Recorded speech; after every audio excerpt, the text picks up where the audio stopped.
Hello everyone. Welcome to Botany Handles. I'm Nidhi and today I'm here with a new video, new lecture with a new day that is Southern blotting. Our today's topic is Southern blotting. हालांकि इसके बारे में शायद आप कुछ जानकारी रखते हो लेकिन फिर भी आपको पूरी जानकारी होना ज़रूरी है और इसी के लिए आज मैं लेके आई हूँ एक न्यू टॉपिक के साथ आपके लिए ये वीडियो। आप इसको पूरा देखिएगा एंड आई बेट यू कि ये वीडियो आपके लिए बहुत ज़्यादा हेल्पफुल रहने वाली है। So without wasting any time, just let's get started with our today's topic. Now, southern blotting को जानने से पहले हमें पता होना चाहिए what is the meaning of the term blotting. So blotting word जो है वो आता है एक टर्म ब्लॉट से। सो ब्लॉट का मतलब होता है स्पेसिफिकली टू अ मेम्ब्रेन। अब ये कैसी मेम्ब्रेन होती है? ये एक ऐसी मेम्ब्रेन है जिसके ऊपर हम मैक्रो मॉलिक्यूल्स जो होते हैं उनको अटैच कर सकते हैं। ठीक है, सो ये जो मेम्ब्रेन है ये होती है, ये नायलॉन मेम्ब्रेन हो सकती है या फिर नाइट्रोसेल्युलोज मेम्ब्रेन हो सकती है। ठीक है, नायलॉन मेम्ब्रेन हो सकती है या नाइट्रोसेल्युलोज मेम्ब्रेन हो सकती है। ये जो मेम्ब्रेन है, इन मेम्ब्रेन के ऊपर जो मैक्रोमोलिक्यूल्स होते हैं like DNA, RNA and proteins, ये सब इजीली गेट अटैच या फिर हम कह सकते हैं कि इजीली अटैच हो सकते हैं, इसीलिए हम मेम्ब्रेन को यूज करते हैं। ओके, नाउ सदर्न ब्लॉटिंग में क्या होता है? सदर्न ब्लॉटिंग में होता है डीएनए फ्रेगमेंट का ब्लॉट होना। इट मीन्स डीएनए फ्रेगमेंट्स को हम ब्लॉट करते हैं, यानी हम डीएनए फ्रेगमेंट्स की ब्लॉटिंग करते हैं।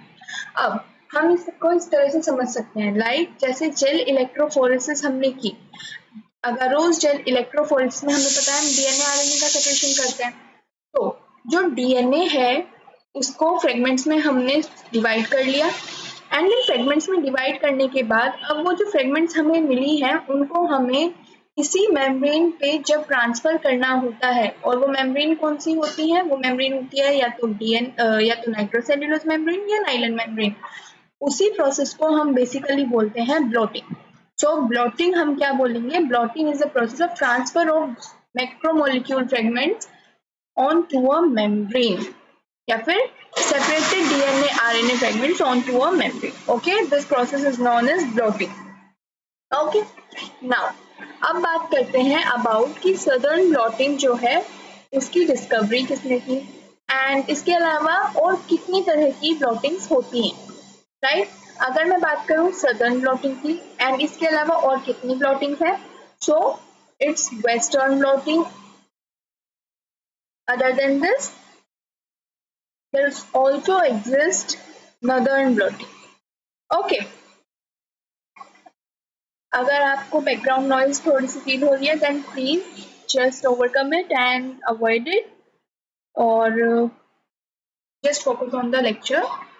सो सदर्न ब्लॉटिंग के बारे में अगर मैं आपसे डिस्कस करूं, so Southern blotting, let me change the colour of the pen so that I can make easy notes to you. Okay, so Southern blotting जो है उसमें हम डीएनए फ्रेगमेंट्स का सेपरेशन करते हैं, ये मैंने अभी आपको बताया। ठीक है, डीएनए फ्रेगमेंट्स को ट्रांसफर करते हैं। वेस्टर्न की अगर हम बात करते हैं, वेस्टर्न के अंदर हम प्रोटीन जो फ्रेगमेंट्स होती हैं जो कि एसडीएस पार्ट से सेपरेटेड रहती हैं, उसके लिए हम प्रोटीन का ट्रांसफर करते हैं, प्रोटीन फ्रेगमेंट्स का ट्रांसफर करते हैं वेस्टर्न ब्लॉटिंग के अंदर। नदर्न की बात करें तो यहाँ पे हम बोलेंगे कि आरएनए फ्रेगमेंट्स जो होती हैं उनका ट्रांसफर होता है। ठीक है, आरएनए के लिए। इतनी बात क्लियर होती है? नाउ सदर्न ब्लॉटिंग, मैं फिर से पेन चेंज करती हूँ एंड इधर देखिए, सदर्न ब्लॉटिंग को किसने डिस्कवर किया? सदर्न ब्लॉटिंग को हमें बताया E.N. सदर्न ने।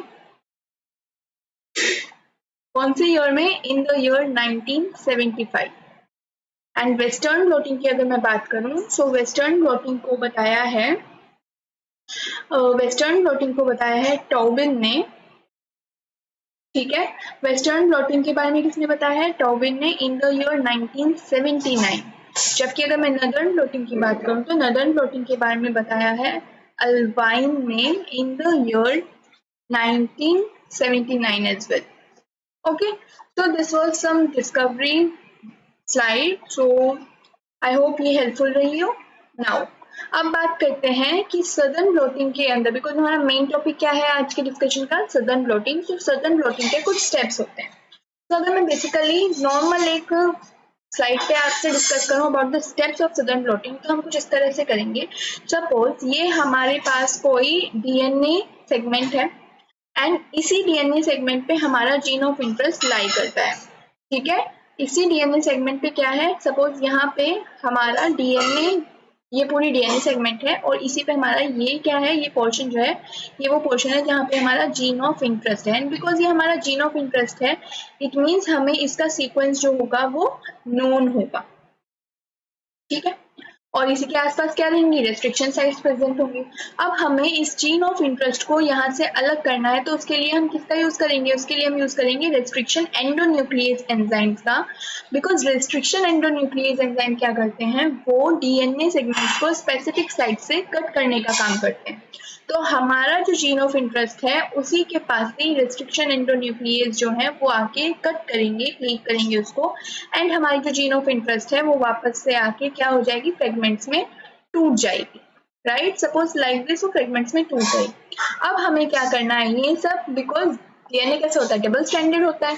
सो इसका मतलब कि ये जो फ्रेगमेंट्स अभी आई है हमारे पास जीन ऑफ इंटरेस्ट की, वो कैसी है, वो फ्रेगमेंट्स हमारी डबल स्ट्रैंडेड है, ठीक है।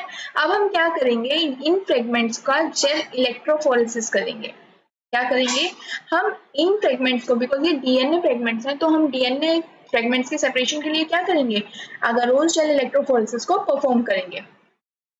अब अगरोस जेल इलेक्ट्रोफोरेसिस में जब हमने डीएनए फ्रेगमेंट्स को सेपरेट किया, तो हमें पता है डिफरेंट डिफरेंट साइज की हमें क्या मिल जाती हैं, फ्रेगमेंट्स मिल जाती हैं। बट ये सारी फ्रेगमेंट्स कैसी हैं, ये सारी की सारी फ्रेगमेंट्स जो हैं वो डबल स्ट्रैंडेड है। हमें क्या चाहिए, हमें चाहिए कि ये जो फ्रेगमेंट्स हैं वो सिंगल स्ट्रैंडेड हो जाए। उसके लिए हम क्या करेंगे कि इन सारी की सारी फ्रेगमेंट्स जो हैं इनको हम अल्कलाई ट्रीटमेंट देंगे। क्या करेंगे, अल्कलाई ट्रीटमेंट देंगे, स्ट्रॉन्ग अल्कलाई हम बोल सकते हैं, स्ट्रॉन्ग अल्कलाई ट्रीटमेंट देंगे विद NaOH। जिससे क्या होगा कि जब हम इन डबल स्ट्रैंडेड फ्रेगमेंट्स को NaOH के साथ ट्रीट कराएंगे, तो क्या होगा कि ये जो डबल स्ट्रैंडेड फ्रेगमेंट्स हैं ये डीनेचर हो जाएंगी, एंड डीनेचर्ड होके इनका जो डबल स्ट्रैंड है वो टूट जाएगा, जिससे कि सिंगल स्ट्रैंडेड डीएनए फ्रेगमेंट्स बन जाएंगे। आई होप आपको समझ आ रही है चीजें। ओके, नाउ अब ये क्या बन चुकी है, सिंगल स्ट्रैंडेड डीएनए फ्रेगमेंट्स बन चुकी हैं। ओके, अब हमारा नेक्स्ट स्टेप क्या होगा कि अब ये जो सिंगल स्ट्रैंडेड डीएनए सेगमेंट्स हैं, डीएनए फ्रेगमेंट्स हैं, इनका हम ट्रांसफर करेंगे ऑन टू अ मेम्ब्रेन जिसका नाम है नाइट्रोसेल्यूलोज मेम्ब्रेन, ठीक है, जिसका नाम है नाइट्रोसेल्यूलोज मेम्ब्रेन। अब क्या करना है, यही जो प्रोसेस है, ये जो डीएनए फ्रेगमेंट्स को ट्रांसफर करेंगे हम इस मेम्ब्रेन पे, इसी प्रोसेस को हम बोलते हैं ब्लोटिंग।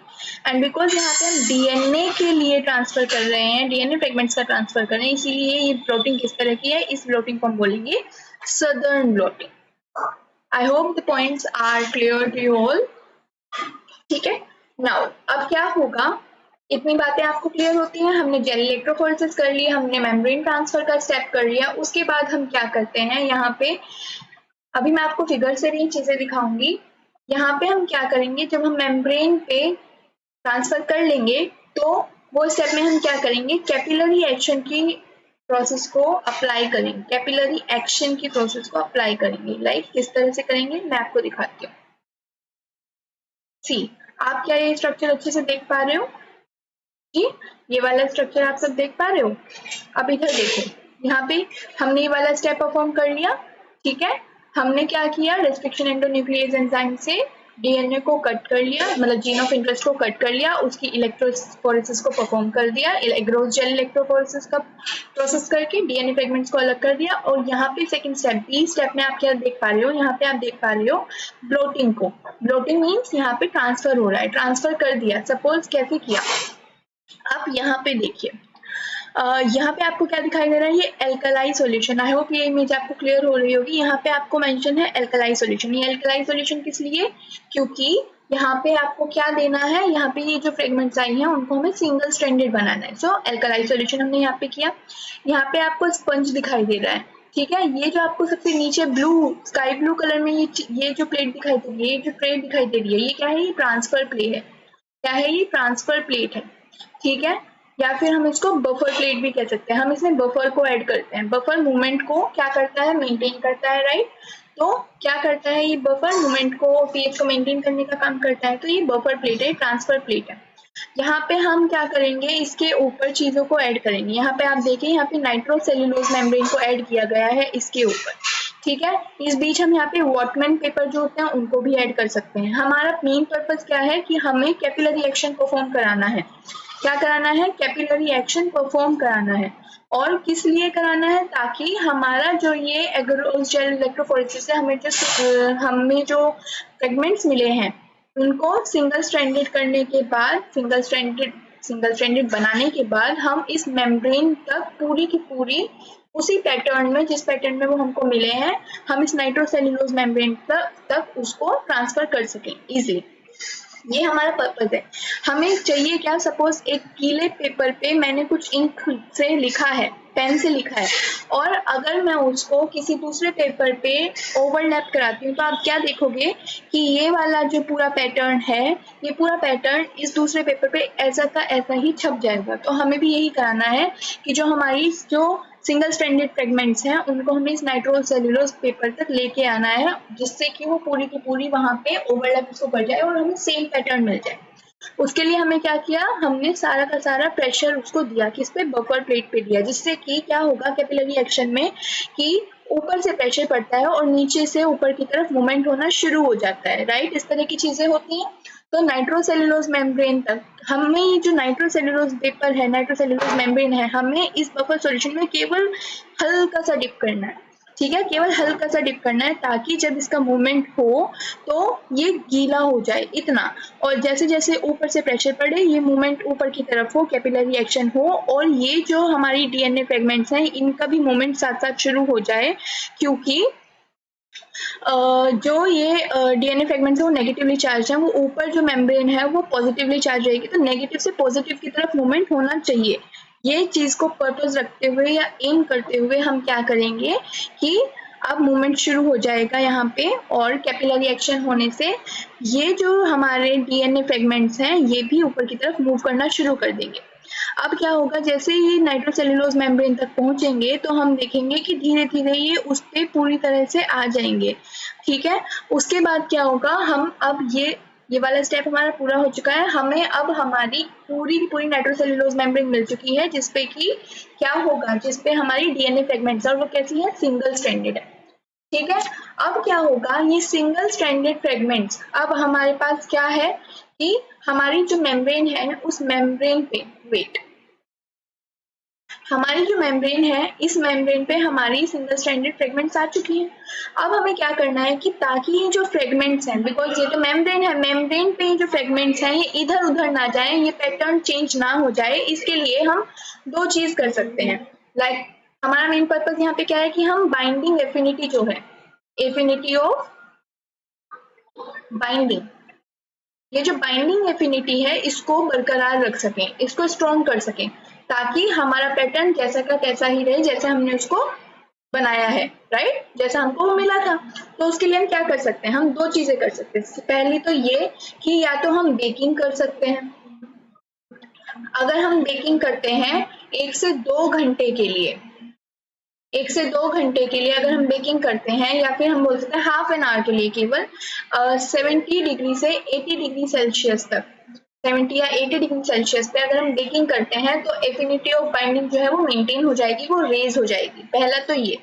एंड सेकेंड थिंग कि हम और किस तरह से इस एफिनिटी ऑफ बाइंडिंग को मेंटेन कर सकते हैं? अगर हम यूवी रेडिएशन का एक्सपोजर करा देते हैं, अगर हम यूवी रेडिएशन का एक्सपोजर करा देते हैं इस मेम्ब्रेन पे, और वो भी कितनी वेवलेंथ पे? 254 नैनोमीटर की वेवलेंथ पे अगर हम यूवी रेडिएशन का एक्सपोजर करा देते हैं, तो यहाँ पे क्या होगा कि एफिनिटी ऑफ बाइंडिंग जो होगी वो मेंटेन हो जाएगी, वो रेज हो जाएगी। इट मींस अब ये जो डीएनए फ्रेगमेंट्स हैं इस मेम्ब्रेन पे पूरी तरह से स्टिक हो चुके हैं, और अब इनका कोई कुछ भी नहीं बिगाड़ सकता। ये पैटर्न जैसा था हमें वैसा ही मिलेगा।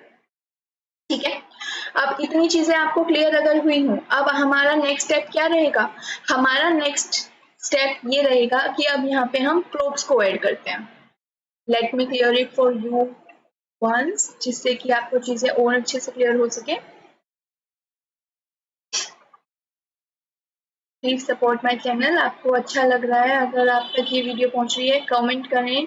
आपको जो भी डाउट्स हो आप कमेंट सेक्शन में प्लेस कर सकते हैं। एंड आपको किसी भी टॉपिक पे वीडियो चाहिए, कोई भी आपका क्वेरी हो, आप मुझे बता सकते हैं, मैं आपको सॉल्यूशन जरूर दूंगी। एंड बस चलिए अब आगे देखिए क्या होता है अब कि हमारा नेक्स्ट स्टेप क्या रहेगा। हमारा नेक्स्ट स्टेप रहेगा कि हमें प्रोब्स को ऐड करना है। अब प्रोब्स क्या होते हैं? प्रोब्स हमें कमर्शियली हम इसको मार्केट में भी देख सकते हैं, हमें ये लैब्स में मिल जाते हैं क्योंकि ये आर्टिफिशियली भी बनाए जाते हैं। बिकॉज हमें, मैंने पहले ही बोला था कि हमारा जीन ऑफ इंटरेस्ट जो है वो हमें नोन है, क्योंकि हमारा जीन ऑफ इंटरेस्ट है तो हमें उसका सीक्वेंस भी नोन होगा। और जो हम प्रोब वही वाले प्रोब्स को ऐड करते हैं जिनका हमें जीन ऑफ सीक्वेंस मालूम होता है। सपोज हमारा जीन ऑफ इंटरेस्ट है, उसका सीक्वेंस कुछ इस तरह से रहा होगा ATCGA। देन हमें जो प्रोब्स लेने हैं वो प्रोब्स इनके कॉम्प्लीमेंट्री ही होंगे। कॉम्प्लीमेंट्री इन द सेंस कि A किसके साथ बाइंड करता है? A बाइंड करता है T के साथ, TA C जो है वो G के साथ, G C के साथ एंड A T के साथ। तो हमारा प्रोब जो होगा वो कुछ इस तरह का पैटर्न रखेगा। प्रोब बेसिकली ओलिगोन्यूक्लियोटाइड पेयर्स होते हैं। तो अब क्या होगा, हम प्रोब्स को ऐड कर देंगे। जब हमने प्रोब्स को यहाँ पे ऐड किया तो यहाँ पे वो प्रोब एडिशन वाला आपको मेंशन नहीं किया गया है इस फिगर में स्टेप, बट मैंने आपको बता दिया है। ठीक है, जब हम प्रोब्स को ऐड करेंगे तो क्या होगा स्टूडेंट्स, जब सपोज ये हमने प्रोब्स को ऐड कर दिया तो अब जो प्रोब इस पूरी DNA की जो हमारी मेम्ब्रेन है, सपोज चलो मैं आपको यहाँ पे करके दिखाती हूँ, आपको शायद उधर कंफ्यूजन फील हो रहा हो। सपोज ये हमारी मेम्ब्रेन है जिसपे हमने स्टिक कर दिया, एफिनिटी हमें मिल गई, बॉन्ड्स यहाँ पे बन गए। सपोज कुछ इस तरह की हमारे पास पेयरिंग्स आ गई, पेयरिंग्स बोल रही हूँ, फ्रेगमेंट्स आ गई। अब हमने यहाँ पे प्रोब्स को ऐड कर दिया, तो ये प्रोब्स क्या करेंगे, ये प्रोब्स हमें पता लग गया कि ये कॉम्प्लीमेंट्री रहेंगे हमारे जीन ऑफ इंटरेस्ट के। सो अगर हमारे पास इस फ्रेगमेंट्स में जो हमने सीक्वेंस को एनालाइज किया है, ठीक है, फ्रेगमेंट को अलग अलग किया है, इसमें अगर हमारा जीन ऑफ इंटरेस्ट का वो वाला सीक्वेंस रहेगा जो हमें चाहिए, तो ये वाले जो प्रोब होंगे, अगर यहाँ पे वो वाला जीन प्रेजेंट है, वो वाला सीक्वेंस प्रेजेंट है तो ये प्रोब उसके सामने जाके कॉम्प्लीमेंट्री बेंड बना लेंगे। ठीक है, सपोज यहाँ पे जैसे कि हमने एक सीक्वेंस दिखाया था, वो सीक्वेंस के जैसा ही एक और बेंड बना लेंगे, वो भी उसका कॉम्प्लीमेंट्री रहेगा। ठीक है, ये प्रोब का ये काम होगा। ठीक है, अब क्या होगा, और वो हम इस केस में बोलेंगे कि यहाँ पे हाइब्रिडाइजेशन हो गया है प्रोब का। ओके, अब हमें पता कैसे लगेगा कि ये प्रोब जाके अंदर हाइब्रिडाइज कर चुके हैं या फिर इनका जीन ऑफ इंटरेस्ट मिल चुका है, इनका कॉम्प्लीमेंट्री सीक्वेंस मिल चुका है। तो उसके लिए हम पहले से ही क्या करेंगे कि ये जो प्रोब्स होंगे उनको हम फ्लोरेसेंट या फिर हम बोल सकते हैं रेडियो लेबल कर देंगे। ठीक है, या फिर हम क्या कर सकते हैं, क्रोमोजेनिक कंपाउंड्स उनमें ऐड कर सकते हैं। ठीक है, फ्लोरेसेंस से क्या होगा, वो लाइट एमिट करेंगे। रेडियो लेबल रहेंगे तो वो क्या करेंगे, अपने आप में एक्टिविटी दिखाएंगे, अपने आप में वो अलग हाईलाइट रहेंगे। राइट, अगर मैं कोई क्रोमोजेनिक कंपाउंड का यूज करती हूँ, क्रोमोजेनिक केमिकल का यूज करती हूँ, तो उस केस में क्या रहेगा, उस केस में वो कलर, उसमें भी कलर को शो करेंगे। तो ये चीज हमें प्रोब्स को जब हम ऐड कर रहे हैं उससे पहले ही प्रोब्स के साथ ऐड कर देने होंगे कि या तो हम कोई फ्लोरेसेंट डाई का यूज कर दें या फिर हम क्रोमोजेनिक केमिकल्स का यूज करते हैं, उसको प्रोब को हम रेडियो लेबल कर दें। अब क्या होगा कि जब ये प्रोब अंदर जाके हाइब्रिडाइज हो जाएगा, उस केस में जिस भी चीज से आपने उसको लेबल किया होगा, या तो अपने रेडियो लेबल उसको किया होगा या फिर फ्लोरेसेंट सेट किए होंगे, तो उसी जगह पे आपको क्या मिल जाएगा, वहां पे आपको कलर मिल जाएगा या फिर वो अपने आप को रिफ्लेक्ट कर देगा। और ये चीज आप किस चीज से मेंशन करोगे, आपको पता कैसे लगेगा कि ये चीजें हो रही हैं, आप उसको ऑटो रेडियोग्राम से एनालाइज कर सकते हैं, देख सकते हैं। ठीक है, और उस पूरे एक्शन को आप देख सकते हैं कि अंदर हाइब्रिडाइजेशन हुआ है या नहीं हुआ है।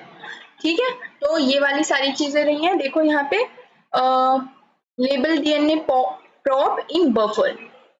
ठीक है, लेबलिंग यानी इन्होंने क्या किया है, प्रोब को लेबल कर दिया है, रेडियो लेबल कर दिया है बफर में। ठीक है, ताकि ये मेम्ब्रेन को उस बफर में प्लेस करेंगे हम, तो आप क्या देखोगे कि देखो यहाँ पे पिंक कलर के मोटे मोटे बैंड्स आपको दिखाई दे रहे हैं, पिंक कलर के छोटे छोटे भी दिखाई दे रहे हैं, बट ये जो मोटे वाले बैंड है ये आपको क्या शो कर रहे हैं कि रेडियो लेबल प्रोब है यहाँ पे, और ये आपस में इनको इनका कॉम्प्लीमेंट्री सीक्वेंस मिल चुका है, ठीक है। और बस हम ऑटो रेडियोग्राफी में इसको विजुअलाइज कर लेंगे, ऑटो रेडियोग्राफ में हम इसको विजुअलाइज करेंगे और इस प्रोसेस को हम ऑटो रेडियोग्राफी बोलेंगे। देखिए ये पोजीशन है लेबल्ड मार्कर्स की एंड ये लेबल्ड बैंड्स हैं जिनको अपने अपने सीक्वेंस मिल चुके हैं, ये वो लेबल्ड बैंड्स। तो इस तरह से इन स्टेप्स में हमारी सदर्न ब्लॉटिंग की प्रोसेस पूरी हो जाती है, ठीक है। जिसमें हमने क्या क्या किया, इलेक्ट्रोफोरेसिस की, इलेक्ट्रोफोरेसिस में जो हमें डबल स्ट्रैंडेड बैंड्स मिले उनको हमने अल्कलाइड ट्रीटमेंट दिया, उसके बाद उसको क्या किया, सिंगल स्ट्रैंडेड बना दिया जिसकी हेल्प से, देन नाइट्रोसेल्युलोज मेम्ब्रेन में हमने उसको ट्रांसफर किया, उसके बाद हमने क्या किया, उनमें प्रोब्स का एडिशन किया, प्रोब्स के एडिशन के बाद हमने क्या किया, हमने कुछ नहीं किया, हाइब्रिड प्रोब्स ने जाके हाइब्रिडाइजेशन कर लिया, बिकॉज प्रोब्स जो थे वो ऑलरेडी रेडियो लेबल थे, तो उन्होंने वहां पे जाके अपने आप को रिफ्लेक्ट किया, बैंड्स बनाए, हाइब्रिडाइजेशन कर ली, एंड उसके बाद फाइनली हमने ऑटो रेडियोग्राम से उसको एनालाइज कर लिया, विजुअलाइज कर लिया, एंड इस प्रोसेस को हमने ऑटो रेडियो बायोग्राफी बोला, ऑटो रेडियोग्राफी बोला, और इस तरह से हमारी सदर्न ब्लॉटिंग की प्रोसेस पूरी हो जाती है। ओके, सो होपफुली आपको मेरी वीडियो पसंद आई हो, आपको एक्सप्लेनेशन अच्छी लगी हो एंड चीजें अच्छी रही हो। इसी के साथ thank you very much, stay tuned, keep watching my video and praise me, support me and join your hands with me. Thank you very much. Take care students. Bye bye.